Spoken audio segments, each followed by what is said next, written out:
Okay, officers, order please, Mr. Marr.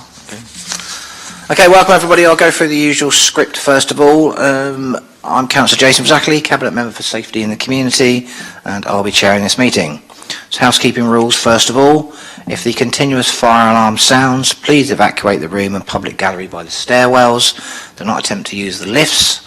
Please assemble near Queen Victoria's statue in Guildhall Square.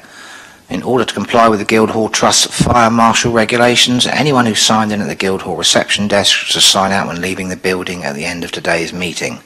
And everyone speaking via a microphone will be recorded and broadcast on the website, including those making deputations, but we do not have any deputations. Members of the public and press, of which there are none either, are also permitted to record the meeting on the understanding that neither disrupts the meeting nor records those stating explicitly they do not wish to be recorded. Please can everyone use the microphones and remember to switch them off when they are finished in order for the camera to move to the next person speaking. We have all read the reports, presumably. So officers, please just highlight any developments that have occurred since publication. So I'll now formally move on to the agenda. First item of which is, if you bear with me, that's where I put it. That's very good. Sorry. Apologies for absence. Thank you, George. One apology so far, Jane, I believe, which is from Councillor John Smith, opposition spokesperson for the Conservative Group. No other apologies. Item 2, declaration of members' interests. Colleagues, any interests? No interested. Okay. Also, I suppose we ought to do introductions. It's not part of my schedule, but I'll do introductions. I've already introduced myself, so if I can rather conveniently move to my left. Councillor Kirsty Mellor, Labour Opposition Spokesperson. And to my right. Councillor George Magic of the Paulsgrove Ward Opposition Spokesperson. And there are only 3 officers present. Officers, we'd also like to introduce yourselves as well.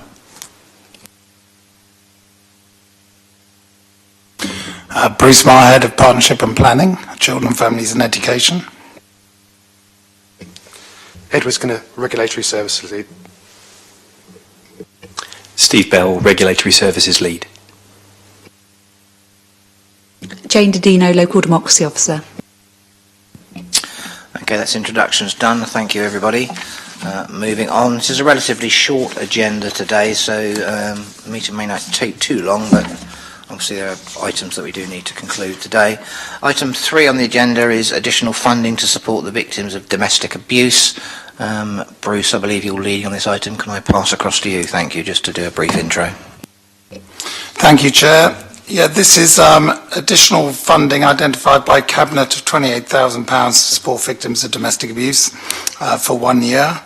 The recommendation and request is for this funding to be allocated to train new staff to our Family Safeguarding Service in Children, Families and Education to deliver DDP, Didactic Development Psychotherapy. As an authority, we've trained a number of members of staff already, and it's expanding that provision. Those trained will be working with families where there is domestic abuse in the home and where the threshold and impact on the children are so significant it's reached Tier 4, so we're talking about a need for statutory intervention. And the idea being to reduce the risks of domestic abuse on the children and within the relationship within that home environment. The funding to support the full training programme and support delivery, it also requires ongoing supervision, so funding is being requested that the full committal for delivery is to March 24, so that we ensure that the training takes about 6 months. They have the first training, then the second level of training. In between they have supervision and then support afterwards to make sure it's fully embedded. Very succinct. Thank you very much indeed, Bruce, for that. I say it's relatively straightforward, not a huge amount of money, but a useful contribution to make towards what's obviously, I'd guess I can't speak on behalf of everybody, I'm pretty sure that all colleagues share an interest in trying to tackle this as an issue. So any questions, colleagues, in regards to the report? I don't have any questions as such, but I just wanted to update. I don't know if you got the email about the question that I asked at the briefing meeting. And basically the question that I asked was what process were the police using at the time during the increase of referrals, and what processes are in place now. And Hayden kindly responded to that question for us, so thank you to Hayden for that. And I believe it was around consent issues and non-uptake of services as well, and those particular victims, because I was worried because there was 405 of them where they were put, and I believe they're now going through the MASH team. Is that correct, Bruce? So yes, a police change air process is where they would forward any attendance from response and patrol, so 999 calls, any medium or high risk. They change their process for all mediums. They'd refer to the provider services. What that did was increase demand significantly, but also it reduced the capacity of the provider service to respond appropriately. So what happened was that involvement for victims, actually the numbers who engaged decreased because of the demand being focused on the initial referrals. The police have changed their process now, so it's more with consent and more within the police MASH, so not the local authority MASH process, it's the police MASH process, who sit within the respective MASH teams to ensure there is more active consent from the victim, and numbers have returned to the same levels as previous, so the provider service can manage that within the commission provision and not requiring any additional funding. Thank you, Kirsty. George, any questions or comments? No, nothing on this report, thank you. Okay. Thank you, Bruce. The report is basically for noting, so I think that's noted. Thanks for the intro and for bringing that, Bruce. Thank you very much indeed. Moving on, item 4, Food Operating Safety Plan. Good afternoon, councillors. Thank you for the opportunity to present the Food Safety Operating Plan for 2022 to 23. As I'm sure you're aware, the Food Standards Agency requires local authorities to produce a food safety plan annually, detailing how we, as the competent authority, plan to discharge our responsibilities under the Food Safety Law Code of Practice. The plan before you today covers the recovery from the pandemic, as well as the usual elements as the food business profile, the organisational structure of business priorities of Portsmouth City Council and regulatory services as it relates to food safety, the scope of service, the resources and performance review.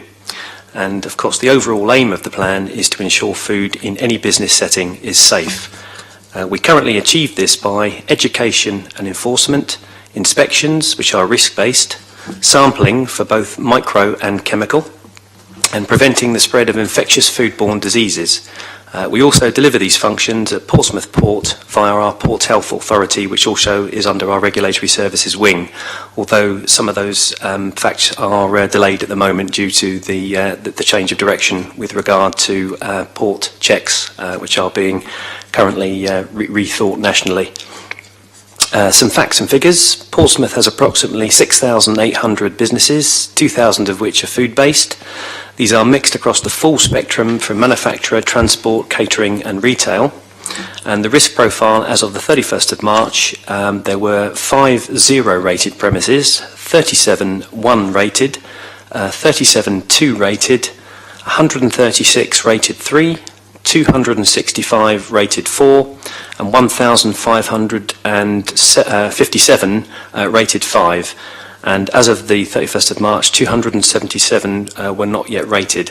I had hoped to provide you with an update, but unfortunately our database is currently down. But I am happy to provide that as soon as we're able to get those figures for you as of today. The Food Standards Agency Recovery Plan has sought to address issues with food businesses and inspections which have been significantly impacted by the pandemic. And in September 2021, the Food Standards Agency published Phase 1, which was from July to September 2021. And the aim was to prioritise new businesses for interventions based on risk and the planning of interventions from September 2021 onwards, and Phase 2 from October 21 to 2023-24. And delivery of the intervention programme, which is ongoing, there are milestones for high-risk premises.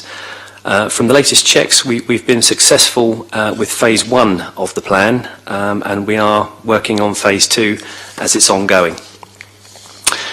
During the pandemic, we sent various mail shots to food businesses and worked with the businesses that were allowed to remain operating during the close down period, setting out advice on how to operate safely.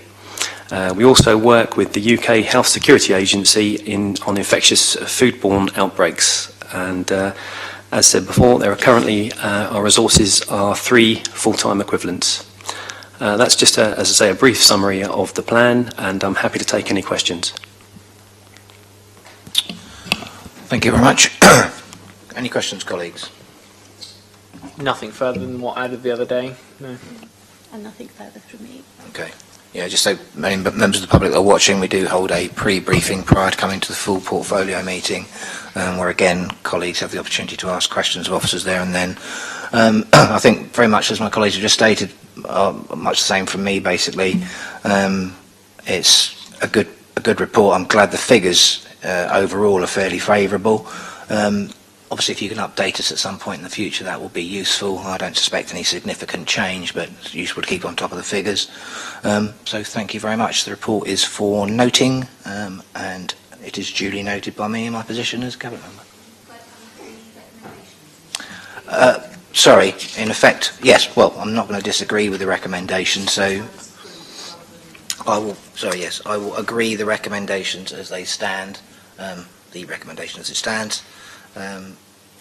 No disagreement to that from anybody, but ultimately the power lies with the Cabinet Member, so be it. But yeah, thank you very much indeed. Thanks for coming along and presenting it. Thank you. Lastly, item 5 on the agenda, which is across to EU-Ed Trading Standards, Threats, Challenges and Solutions 2022 to 2024. Thank you, and good afternoon, councillors. Yes, as per the title of this report, this is an opportunity to inform the Cabinet Member about the increasing pressures and demands on the service that we are currently seeing but are going to materialise over the next couple of years, and to offset them against, give you an information about the capacity that we have currently and the information we have to hand as to whether that capacity will increase or not, that will be available to potentially meet those pressures going forward. So there is a certain amount of concern around the report, because obviously it's talking about the threats and problems facing us, but it's also going to hopefully introduce some possible solutions that should mitigate those problems as well. The first section of the report goes into a very brief overview of trading standards functions. I won't read through it, but they're quite diverse and they cover all aspects of consumer protection around the purchase of goods and services, some of which are very old, some around metrology and weights and measures, and some which are maybe more modern, which are reflective of the modern markets that we have to protect. The service is intelligence-led, so by that I mean we respond to complaints. So in contrast to the food plan you just heard, where that's very prescriptive and it's inspection-based and you classify risk and you go through the process, we don't quite know. We need more of a crystal ball. We don't quite know what's facing us in the weeks and months ahead, other than the breadth of the legislation that we have a statutory duty to enforce, and that's the key nub of that really. To give you a bit of some figures of assistance, there's approximately about 250 to 270 pieces of legislation that the Trading Standards Services either has a statutory duty or a power to enforce in the UK law. And against that, I have 7.6 FTE members of staff to cover all those different roles and responsibilities, which are quite wide and diverse. The local demand on Portsmouth trading standards, and I'll use that by way of complaints. Said we're intelligence-led. The vast majority of our intelligence and complaints basis comes from Citizens Advice Consumer Service. They operate a first-tier consumer complaints hub for the whole of the UK, and the way the system's supposed to work is if you have a problem with a business over goods and services you bought, you're supposed to make contact with the Citizens Advice Consumer Service. They will give you advice. They'll triage your situation, your issue, and they will may be able to resolve it for you over the phone or via email. if it's a purely civil matter and it's something that they deem the consumer can resolve themselves.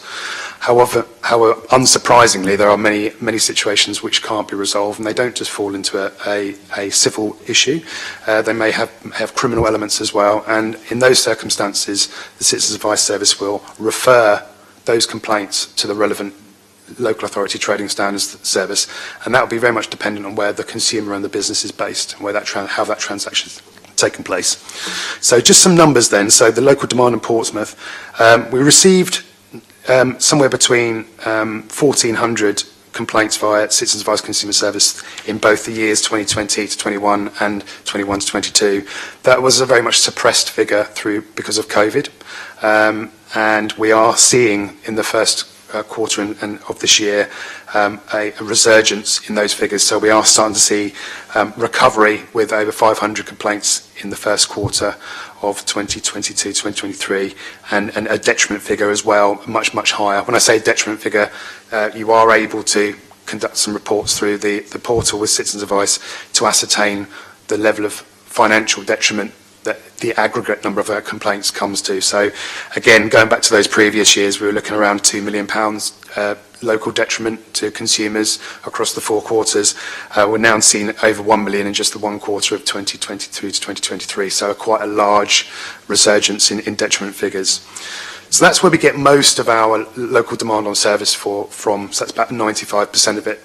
There are other drivers as well. Obviously, we have complaints coming through different means, but there are obviously regional and national work streams that we sign up to as well, because trading standards, whilst it's a function of the local authority, it does have regional and national influence and organisations where we get involved in projects. And those projects, good examples of those projects recently this year would be that supporting the work of National Trading Standards SCAMS team, which is all about protecting and minimising the harm caused by mass marketing scams, the likes of like the fake lotteries, the fake prize draws, opportunities to earn money, get rich quick, those types of schemes, of which there is almost an infinite number of species of them. They're constantly, whenever there's a crisis or there's a new vulnerability, there'll be a new scam that comes to try to prey on the vulnerable people. So we're working closely with the national team there to try and minimise the harm to consumers in Portsmouth.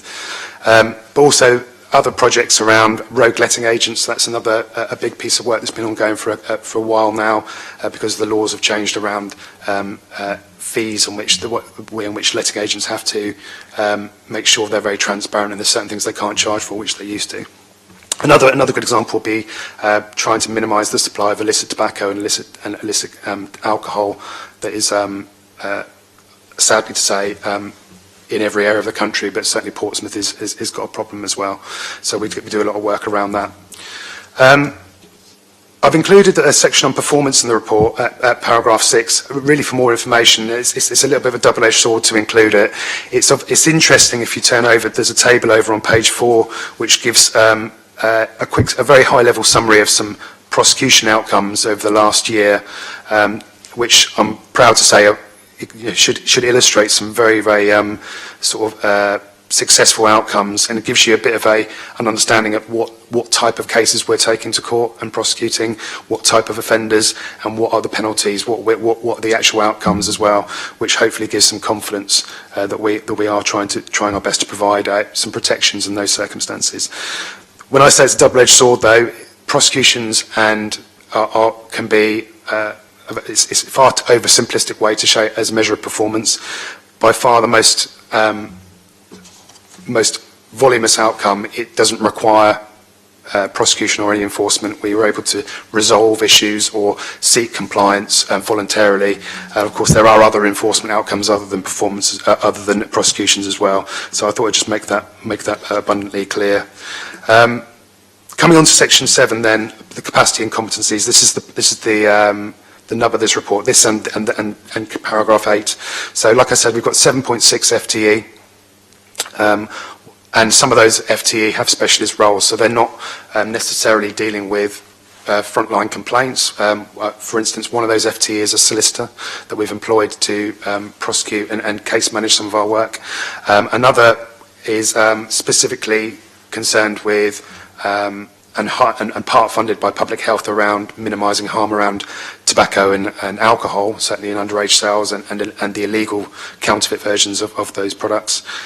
So that gives a bit more context as to the capacity of the team that I have available to deal with all the other things. Also, the competency issue as well that we have going creates some concern, because obviously what comes with skilled staff requires quite long lead-in times and lots of resource required to train staff, make sure people are appropriately trained and can be able to do the jobs that we're expecting of them.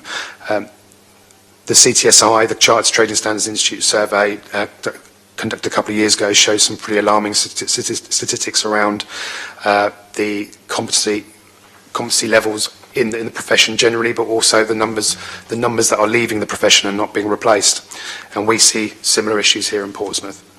I think I could probably say our capacity is probably about, in terms of FTE, is probably about 50% lower today than it was when I started. That's probably an easier measure than talking about budgets, because budgets can be quite, the numbers alone don't speak to the context of what I'm trying to say. So to talk about FTE numbers of staff, we've probably got half the number today than we did over 10 years ago.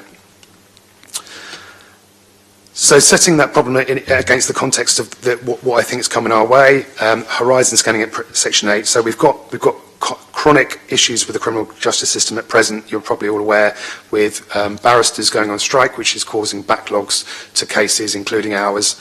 And I can say that over the last month we've had at least three cases pushed back into next year now, which will have a knock-on effect on performance and have a knock-on effect on those witnesses, those defendants. It's not a good situation. It will hamper the performance figures for next year. More meaning so, though, is the additional burdens. I talked about additional burdens, so I've given on page 6 a couple of examples of what I mean by additional burdens. So these are new requirements, new duties that are coming our way with very little by means of new capacity to fulfil them. So the Offensive Weapons Act, changes to regulations on energy performance certificates, the cosmetic fillers legislation are just examples. That's not an exhausted list. They're just examples of things that are either happening now or very due soon. They're going to happen very soon, and we're going to have to be able in a position to deliver potentially on enforcement issues that we don't currently have to do now. And with access to funding that is limited, and I say limited because there's a section on new burden funding, and I think I spoke at the briefing about that, where it's not ring-fenced, it don't automatically come to my budget. I need to be able to prove that I need an additional person, and if you're providing me with, let's just say £5,000, I can't employ someone new for £5,000, so therefore, more often than not, the money doesn't come to my service, it goes somewhere else. New reforms are also underway through the consultation paper, the government's 2021 consultation paper on consumer protection reforms. That's included there, which actually talks about quite a comprehensive rewrite of some consumer rights and consumer protection legislation. And whilst nothing's set in stone yet, we do have a programme for it, and we know it's coming our way. There will be, again, it's evidence of new demand, heightened demand on the service, which at the moment we don't have new money for. So that's why that's included. The rest of page 7, of course, also then talks to the same issue. It won't go surprising to you that the issues like cost of living crisis and climate change are included there, because obviously they provide fresh opportunities for problems to occur. So if we take climate change as a good example, the rapidly increasing cost of gas and electricity will be the catalyst for a whole new wave of retrofitting to domestic and commercial properties to minimise our reliance on fossil fuel heating systems, for instance. That industry will then be rolled out to vulnerable people, vulnerable consumers, and as our experience has said in previous green scheme type government-backed environmental schemes, there will always be an element of unscrupulous traders that will exploit that, and there will be people that are caught up in the mess around being inappropriately sold products and services that are not good for them. It will also be a vehicle for people to commit fraud that we'll have to deal with. So again, with the cost of living crisis and consumer vulnerability, will provide new opportunities and heightened demand on our service. So that's all the doom and gloom bit over. The last bit is including paragraph 9, which talks about potential solutions. There's three tiers to these solutions. One is apprenticeships. I took the view in the absence of new money, which is always very hard to come by in local government, and in the absence of that, we saw the next best solution would be to utilise the apprenticeship levy. And last year, I was successful working with colleagues in procurement and the apprenticeship team. We managed to add the regulatory compliance officer. It's a level 4 qualification to the suite of courses that PCC could offer, and we currently have one member of staff going through that programme now, which will increase his skills, knowledges and behaviours, his competencies, and he should be able to provide, he'll be able to contribute a lot more to the team than he previously would have been able to. So we're pushing that, and we're going to be looking to utilise that more. There's a level 6 apprenticeship coming, which should be available as a degree level apprenticeship, which will be coming in the spring. Hopefully, I've just had confirmation since the briefing that that's much more likely than it was when I spoke to you on the 6th of this month. And again, that will be another opportunity for us to look at improving on our skills, our competencies and our capacity issues when we're looking against all those 270 responsibilities that we might have to fulfil. We can look to utilising that relatively low cost. Obviously there is a cost with time and cost with if we're doing one thing we can't do another, but it's the next best thing to having new money and new people. So that's apprenticeships. The second possible solution is traded services. Now, this is not a new solution. We've always tried to provide traded services. It's one of the efficiencies that, ever since the start of austerity, that we were looking at, and we've developed it ever since. And when I say traded services, we have a small suite of primary authority relationships with businesses in Portsmouth, where they pay for our advice and we can recover our costs of dealing with their specific issues where they wouldn't ordinarily be able to access that service from their regulators to a certain extent. So we have that ongoing. That generates a significant amount of income every year that we use to support the service. The second good example of traded services is other expertise that we can offer other local authorities or other agencies, and we have a particular a good example in financial investigation at Portsmouth, I'm happy to say, and we currently support a number of local authorities and a number of other agencies on their investigations, on their enforcement, where they don't have that skill set, and we recover quite a bit of money through that process as well, and that will continue. On that second tier, I'm hopeful that there are some increased income streams this year through that process. So I'm optimistic that we'll have some realistic opportunity to provide some solutions. The third and last is grant funding, and I wouldn't normally include that here, have it not been for that I've got the opportunity to apply for some funding through the Home Office, which I'm very confident and optimistic I will get, and that will provide. We'll have to provide a service for it nationally, but it will provide a significant amount of income for the next 2 years, which will help again support service and help maintain, give us some robustness and some resilience in our budget, and take a little bit of pressure of having to juggle the need to create income and create efficiencies, of which there's not any real efficiencies left to create. It's all about trying to maximise income to offset against our the cost of service, cost of delivering service. So those are the three areas. The reasons for the actual recommendations we're asking for you to approve today, councillors, is that you acknowledge first and foremost the increasing duties and pressures on Portsmouth trading standards. Secondly, that you acknowledge the levels of resourcing currently available to the team, to the service, is I don't want to use the word inadequate, but it is. It's going to be challenging to provide, if all those new burdens and requirements come to bear, it will be choices over what we don't want to, what we can't do anymore. But thirdly, I'd like to prove the way in which we're trying to mitigate those growing problems and threats as set out in the report. And that's all I'm going to say on that, so I'm happy to take some questions. Ed, thank you, and I think I'll take my privilege of going first and responding to that. I mean, it was useful for you to go through that paper. You spent some time doing so, but it gives the opportunity, with no members of the public here, but hopefully if there's anybody watching online, they can be appraised of the actual situation that's facing this individual service within Portsmouth City Council. It's one area that's of concern to me since taking over the portfolio back in May and going through the various aspects of it.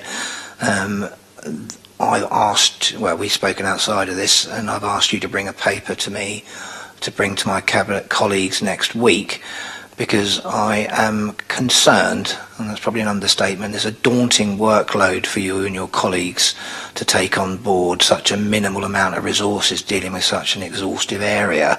And I think I ought to go on record to basically thank you and your colleagues for the work you've done so far in what I can only admit are difficult circumstances.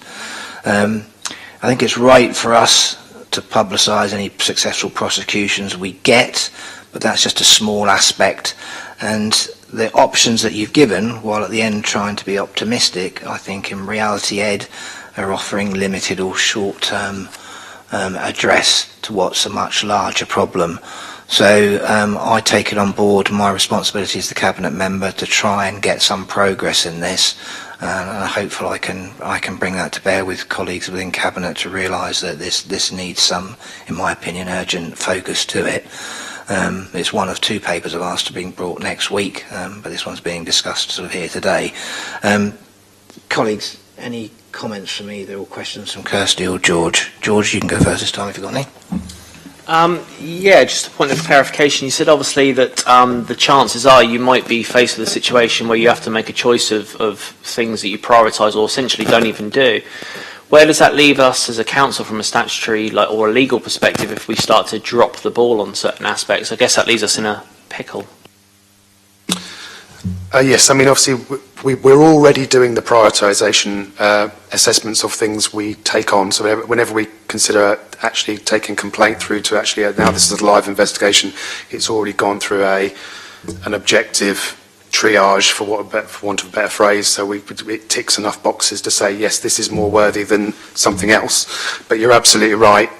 You can only stretch things so far, and I think in the director's comments at the end, it goes into some narrative where it says, we'll be, the bar will be getting even higher to the point, something's going to have to be even more of detriment for us to warrant us taking it on, and there'll be more and more which we're not able to take on. To answer your question in another way, Councillor, obviously statutory duties, if you fail to fulfil them, you can come across not just the reputational, but you can also legal challenge. There's been councils around the country that have been taken a judicial review, for instance, for not doing something that they're tasked with doing. So, thanks for that. So, put very bluntly, because I think a lot of the time when people watch, for example, we are privy to certain information, obviously being opposition spokespeople and obviously being a Cabinet member. And sometimes when people look from an outside perspective, it can maybe seem a bit confusing or not as straight and narrow. So, putting it very bluntly, I mean, obviously I know we've got the Cabinet member here, but myself and Kirsty, have groups, and budget season is upon us, and if it's something that we feel passionate about, it's certainly stuff that we can lobby within our groups for funding and for support, and obviously take that to the administration to try and support Jason in his Cabinet role. So, I mean, put very bluntly, I mean, what would you need to make this a more acceptable level? Yeah, I know it's a big ballpark, but we've got to go there as opposition people, as things, and we've got to go to our group and we've got to say, look, this is what's important to us, this is what's important to our council, and then we approach the administration and say, look, if you want our support as a group, this is what we expect from you, and then hopefully that can in turn support Jason. So what would you like us to go and say, look, this is what we need? I'll try and answer that with a degree of So if I, for instance, if I turn to the report to the bit on performance, I think there's a paragraph and there's some narrative around at any one time. There's about 30 investigations. Those are viable investigations that most likely will end up could potentially go all the way to a prosecution because the situation's wide enough. That's against the backdrop of me having less than 3 FTE of actual investigating staff that will be dealing with those cases. If I was to have 2 more, for instance, 2 more full-time principal level, when I say principal level, senior investigators, then you could probably double that at any one time. There still would be a pinch points in terms of legal resources and other resources that won't have changed, but I could turn those 30 into 50 a year, 50 at any one time perhaps, or it'd be foolish for me to say I'd be able to increase the number of outcomes as per the table, because who knows whether those new cases would end up in a prosecution. But I suppose the long and short of it is, at the moment, we're only able to deal with a very small number and take it all the way through the process and seek redress and seek justice for people that need it. If I had more man hours to be able to do that, it would have a significant impact. So 2 to 3 FTE would probably it would make a massive difference. And I say that in maybe a jumbled way because I've never had it and I've always been on the back foot and trying to resist savings or minimise income targets or to make things balance. But if I was to be, if all things were equal and I had you suddenly go, well, there's 3 FTE, there's 3 principal officers. What can you deal with it? It would be a massive improvement in consumer protection for the residents of Portsmouth. It sounds outlandish, but that small amount of injection of resource makes such a big difference. Would make a big difference. To something that's actually real. I mean, I don't think people understand how important this particular portfolio is as a whole to the entire of Portsmouth. I mean, we look after everything from community safety, wardens, food and hygiene, as you say, trading standards. It's such an important portfolio in part of the council. So I agree. Although I don't expect any, obviously, figures now, I'd appreciate, whether this be through yourself, Jason, or through one of the members, if we could kind of get a figure of what it would cost to add 2 more people to this group at some stage, so that me and Kirsty can at least speak to our counterparts in our party, because I think it would be a really valuable source to add on to the council. And bearing in mind we waste money in certain areas, I'm sure if we cut some of those wasted sections and put them into something more vital, that would be important. But thank you for your time. Thank you. Thank you, George. Kirsty? Thank you, Jason, and thank you for bringing that report. Like you, George, after we had our briefing meeting, I did go back to my group because I have huge concerns, the same concerns as you about how you're managing. And I just want to acknowledge my thanks to you and your team for everything that you've been doing under very difficult circumstances. As George says, community safety is so important to our residents, and it's one of the things that we hear on the doorstep all the time.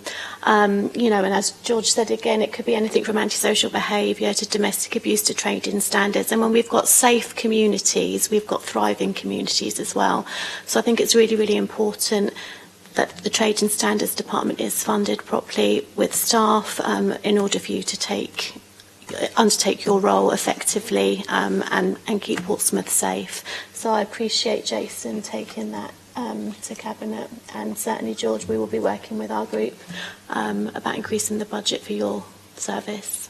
Thank you. Thank you very much. I think just to finish before I move on to doing the recommendations rather than making a gaffe and saying it's just a report for noting this time, I think all of us are kind of singing from the same hymn sheet on this one. You said it's up to us to make the decisions. Thank you. It technically falls down to the administration and the portfolio holder, but saying that, this will be a budgetary issue unless I can do anything about it beforehand. And again, for the benefit of anyone watching, for members of the public, the process for this will be each group will come up shortly to do its own budgetary process, and so it's up to us as groups, I think, including the administration obviously, to include what they can do to address any areas of problem that they identify. I've certainly spotted this as an area of concern, hence the reason why I'm trying to get my colleagues to recognise that as such. And I'm sure, as you heard from both opposition spokespersons that are here today, they acknowledge it as a difficulty as well. Portsmouth is currently a minority administration, so it's very likely that there'll be a compromised budget that will go through. So when it comes down to that, then I will wait to see what each of us in our respective groups include in our various budgets or our individual budgets to see whether we can bring in an issue, a sort of funding issue for certain, to try and help out trading standards. I think the report and your explanation, Ed, speaks for itself. I mean, 50% plus cut in staff reductions, nearly 50% budget cuts, no one completing any courses in 15 years. And this is a city of, 220,000 people. And as you say, constantly, even just the aspect of scamming alone, one part of trading standards, vast area of responsibility, is continually on the upcrease. So I could go on probably for some considerable time more, but I think I'll sum up by saying, we recognise it, and now leave it to the politicians to see what we can do to try and alleviate you and your team that have been struggling on for so many years to try and do it. Right, moving back to the recommendations, there are 3 recommendations which just falls upon me to say I agree, but I don't think I've disagreed so far.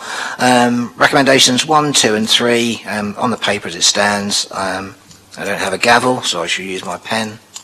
I agree those recommendations. Okay, and that brings an end to today's somewhat, well, not as brief as I thought, but somewhat today's community safety meeting, or safety in the community. Thank you for the 3 officers that are remaining for your time today. Thank you to my 2 opposition colleagues that are here. See you at the next one. Thank you very much. Meeting over.